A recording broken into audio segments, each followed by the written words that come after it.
മൂന്നിയൂർ കളിയാട്ടക്കാവ് അമ്മാഞ്ചേരി ഭഗവതി ക്ഷേത്രത്തിലെ കളിയാട്ട ഉത്സവത്തിന്റെ പ്രധാന ചടങ്ങായ പകൽ കളിയാട്ടവും കോഴിക്കളിയാട്ടവും വെള്ളിയാഴ്ച നടക്കും.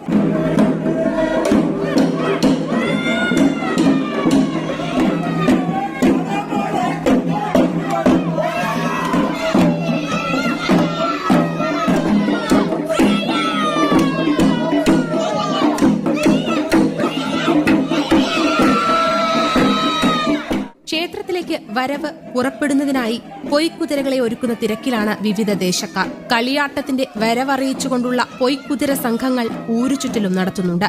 ഉത്സവ ദിവസത്തേക്കുള്ള പൊയ്ക്കുതിരകളെ തയ്യാറാക്കുന്നതിനായി സംഘാംഗങ്ങൾ ഒരുമിച്ചുകൂടി മുളയും തുണിയും കുരുത്തോലയും ഉപയോഗിച്ചാണ് പൊയ്ക്കുതിരകളെ കെട്ടിയുണ്ടാക്കുന്നത്. ആചാരപ്രകാരം നോമ്പു നോറ്റാണ് ഇത് ചെയ്യുന്നത്. രാത്രിയിൽ തറവാട്ട് വീട്ടിൽ ഒത്തുകൂടി ചെണ്ട കൊട്ടി ദേവീ മഹാത്മ്യങ്ങളുള്ള കൊട്ടിപ്പാട്ട് അവതരിപ്പിക്കുന്ന